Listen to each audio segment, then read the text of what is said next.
whose cruelty surpassed the bounds of rule. It became performance. These were not emperors of restraint or reason, but men who bent power into an instrument of pain, forging an age where fear itself was law, and torture, the dialect of dominion. Their brutality was no secret. It resounded through arenas, palaces, and the hushed corridors of death. What unfolded was not madness, but a calculated theater of suffering, a spectacle sanctified by the empire itself. Nero's burning games, spectacles of fire and cruelty. To the citizens of Rome, Emperor Nero was not simply a ruler, he was a performance. But beneath the theater and the music, behind the statues and gold, lay one of the most disturbingly theatrical tyrannies in Roman history. Known as Nero Claudius Caesar Augustus Germanicus, his reign from 54 to 68 CE descended into infamy for spectacles of torment carried out not only as punishment, but as entertainment. In 64 CE, a fire swept through Rome. It burned for 9 days, destroying 3 of the city's 14 districts and damaging 7 more. While the cause remains uncertain, ancient sources such as Tacitus record widespread suspicion that Nero himself ordered the blaze to clear ground for his grand architectural vision, the Domus Aurea, or Golden House. Whether or not he was responsible, Nero shifted the blame to the Christians, a small and already despised group in Roman society. What followed was not justice, but a display of cruelty that turned execution into spectacle. Tacitus, writing in Annals 15.44, recounts how Christians were covered with the skins of beasts, torn by dogs and perished, or were nailed to crosses, or were doomed to the flames and burnt.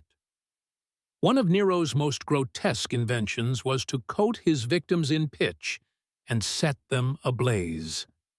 Living torches to illuminate his gardens at night. These human pyres stood among Rome's elite guests during Nero's evening festivities. Death transformed into decor.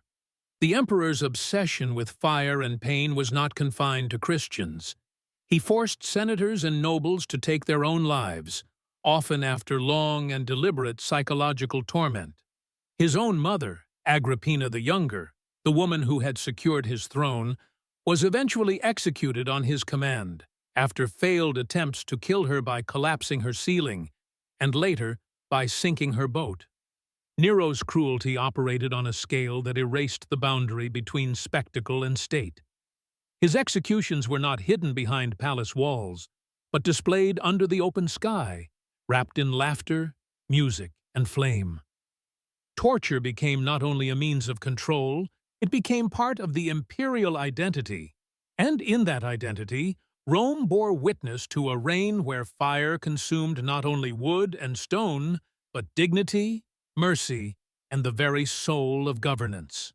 Caligula's inhumane acts, when laughter meant death. Known as Gaius Julius Caesar, Augustus Germanicus, remembered by history as Caligula. His brief reign from 37 to 41 CE endures as one of the most notorious chapters in imperial Rome. At first, he was greeted with hope after the death of Tiberius, but that hope soon decayed, devoured by madness, cruelty, and a theater of humiliation that turned execution into amusement. According to Suetonius in the 12 Caesars, Caligula once declared, "Let them hate me so long as they fear me." Whether or not he truly spoke those words, they capture the spirit of his rule. Fear was not consequence, it was design. Under Caligula, mockery and murder became inseparable, and laughter often marked the beginning of someone's end. He tested loyalty through impossible demands. Senators were summoned only to be degraded or condemned for fabricated crimes. Trials were held with verdicts already written, as Caligula himself watched, smiling, mocking, or applauding as death was pronounced. Executions were no longer justice. They were theater. As Cassius Dio records, Caligula would at times order a man's death mid-feast, then continue dining as the corpse was removed. He delighted in suffering so completely that when games grew dull, he commanded that entire sections of the audience be thrown to the beasts, simply to keep the blood from cooling. Even women of Rome's highest rank were not spared. He humiliated senators' wives and daughters, then mocked their fathers in public for their silence. Under Caligula, laughter no longer carried joy. It became a signal, a warning that echoed through Rome's palaces and arenas, foretelling that someone had been chosen for torment. His reign lasted only 4 years, ending at the blades of his own guards. But in that short time, he revealed how absolute power, once surrendered to vanity and cruelty, could twist laughter itself into the sound of terror. Domitian's silent rooms, torture without witnesses, reigning from 81 to 96. C.E. Domitian, formerly known as Titus Flavius Domitianus, ruled over a Roman Empire defined by rigid control, enforced silence, and concealed brutality. Unlike the flamboyant cruelty of Nero or the theatrical madness of Caligula, Domitian's tyranny was colder, measured, deliberate, and shrouded in secrecy. His violence was seldom public. It unfolded behind closed doors, precise, methodical, and unseen by all but its victims. Ancient sources, especially Suetonius and Tacitus, speak of a realm suffocated by fear. Domitian revived and expanded the laws of maiestas, treason not to defend the state, but to weaponize suspicion itself. Under his rule, a word, a gesture, even silence could betray a man. A glance, an unfinished sentence, a name spoken in the wrong tone. Any could summon interrogation, imprisonment, or death. This was not about destroying enemies. It was about dissolving trust itself. Domitian's chosen weapon was not the arena, but the chamber. He cultivated a network of secret informers, delatores, men who flourished where accusation brought reward, and silence could cost one's life. Torture, once reserved for slaves, spread upward to the noble and the powerful. Senators, knights, and courtiers alike were dragged into questioning under duress. His private interrogation rooms, never named in records, but whispered of by later writers, became sites of controlled horror, where voices were extinguished and truth was shaped beneath pain. Pliny the Younger, reflecting after Domitian's death, called it an age when informers swarmed and no man dared to speak his thoughts. His palaces mirrored his reign, magnificent yet stiflingly quiet.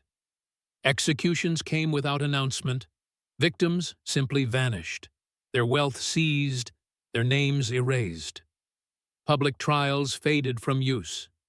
Punishment came swiftly and without witness. Domitian sought control even over time and speech. He demanded to be hailed as Dominus et Deus, Lord and God, not from vanity, but as an act of domination.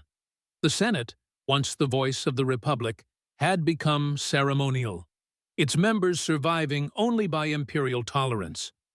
By the time of his assassination in 96 CE, plotted by his own officials and even his wife, Rome had grown weary of silence.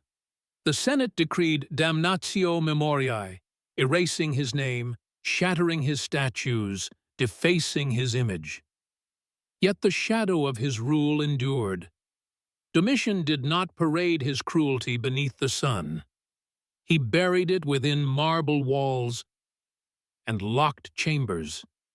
His legacy endures not through spectacle, but through dread. A reminder that tyranny does not always roar. Sometimes it whispers, and no one dares to answer. Commodus's arena reign. When the emperor became the spectacle officially known as Lucius Aurelius. Commodus, the son of Marcus Aurelius, Commodus ruled from 180 to 192 CE. His rise marked a violent shift from the philosophical calm of his father's era.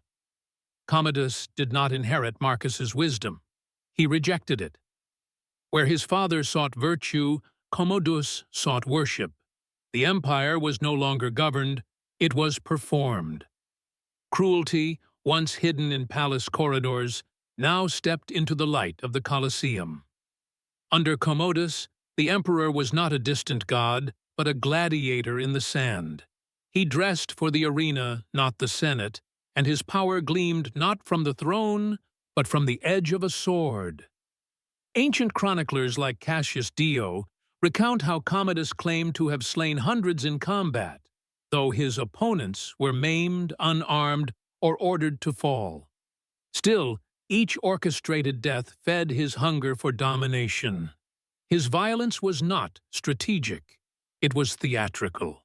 Commodus turned execution into entertainment, slaying lions, ostriches, even a giraffe before roaring crowds. The blood that soaked the arena floor was no longer a symbol of Rome's might. It was a reflection of his ego. He renamed the months after his own titles, called himself the Roman Hercules, and demanded that the empire applaud. In this world of forced admiration, laughter could kill. One senator, rumored to have chuckled during an arena spectacle, was later found dead. The message was clear. Under Commodus, even amusement could be treason. When he was finally assassinated in 192 CE, strangled by a wrestler acting on the orders of his own court, Rome did not mourn, it exhaled. Yet the damage was done. Commodus had blurred the line between rule and ritual, between leadership and spectacle. The emperor had become the entertainment, and the empire, his stage. The reigns of Nero, Caligula, Domitian, and Commodus together chart the empire's descent, from governance to performance, from justice to terror. In their hands, power became a mirror reflecting only their own madness. They did not just rule Rome, they unmade it, piece by piece, in the name of spectacle. What does their rule tell us about the mind shaped by absolute power? As Tacitus wrote of Nero's Rome, they perished not for the public good, but to gratify the cruelty of one.